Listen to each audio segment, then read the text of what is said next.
What's up, everybody? Thanks for stopping by. It's your boy, Chef Billy Parisi here, and I've got an awesome dessert. Summer is winding down a little bit, so I'm trying to get all the berries and all the goodness in that I can. So I'm gonna make a really tasty panna cotta, and it's going with fresh berries, a little toasted coconut, macadamia nut.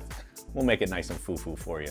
If you've never made panna cotta before, you are missing out. There isn't an easier, more delicious dessert than panna cotta. It's so good. It literally translates panna cotta from Italian to English to cooked cream. And really what it is sweetened cream that's set with gelatin.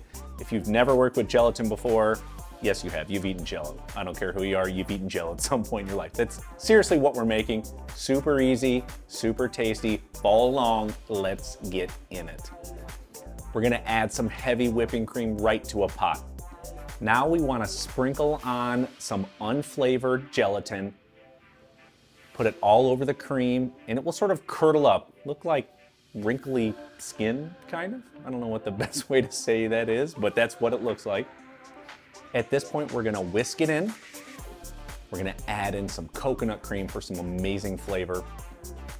We're next gonna whisk in some sugar. We want it to sweeten up a little bit. Last but not least, we've got a fresh vanilla bean. We wanna split it right down the center long ways. Make sure to do it that way.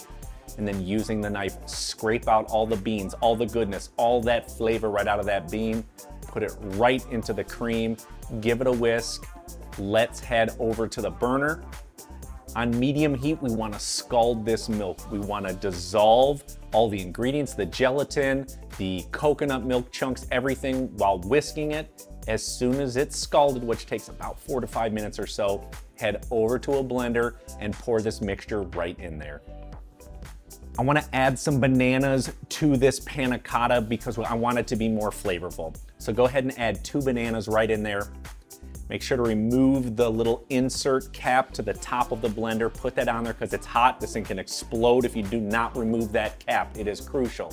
Sometimes I put a little paper towel over top just to catch it. Turn it on high speed just for maybe 30, 45 seconds. All you need to do is blend up that banana, get it nice and smooth.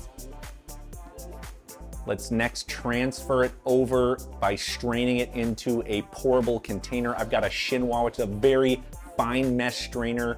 It's spelled like chinois if you're looking to buy one, chinois. Strain it through, get all that goodness right out of there. It is already smelling incredible in here.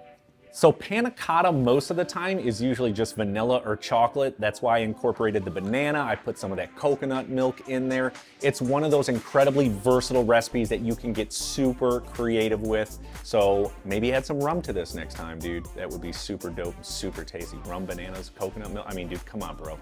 You're welcome, you're welcome. So we've got these 4-ounce containers. Pour the cream panna cotta into the containers. You might have a little bit extra, totally cool, because this stuff is insanely delicious. You will thank me for having more later. Now we need to put it in the refrigerator to let it sit. You gotta go do something for probably 2 to 4 hours. That's about how much time it takes to set because it needs to cool down. The gelatin works in there after it's been heated, sets it, solidifies it. I know, 3 or 4 hours. We'll see in a little bit. Dude, I'm back. I hung out for about 2 hours. We've got a couple little things we can do to get ready to finish off this panna cotta. Starts by making some simple syrup. Add a pot to the burner, hit it with some water. We're next gonna add in some sugar. We wanna simmer on low heat. We just wanna whisk it and mix it until the sugar is completely dissolved. At this point, take it off the stove, immediately chill it until it is cool. It takes about 30, 45 minutes. Because I want some fresh whipped cream on this panna cotta, I've got one of those cool like sprayer whipped cream dispenser things. I don't know, they're cool and I'm gonna use it. So add some cream to it. Followed up with a little bit of vanilla. We're gonna add in some powdered sugar. Last but not least, drizzle in some honey. It's gonna add a really cool flavor to this. Screw on the top. Add your little CO2 cartridge, which is kind of like that little outside lever. Screw that thing all the way in. Give it a little shake. You are good to go. Last but not least, to finish off the panna cotta, I've got some fresh berries. Strawberries, blackberries, raspberries, blueberries, and golden raspberries. They are all in season at the end of the peak, so use them up. I'm gonna pour in some of that simple syrup. Followed up with some more vanilla. I'm just gonna mix that in very gently. We don't want the berries to be macerated or anything. We just wanna gently fold all of those together. Now, it's time to check out our panna cotta. It looks amazing. It's perfectly nice and creamy, still solid. Obviously the gelatin helped it set. Let's plate it up. Just gonna add a little squirt of whipped cream on top. Hit it with some of those berries in the simple syrup vanilla mixture. And last but not least, to foo-foo this thing off, I've got some toasted coconut and toasted chopped macadamia nuts that I'm gonna put on top. Boom, we're finished. You know I'm eating it. Dude, if you serve this dessert to your friends, they are gonna be like, no way this dude made this. I mean, it looks like it straight up came out of a restaurant, and it tastes that good too. Let's get in it and try some out.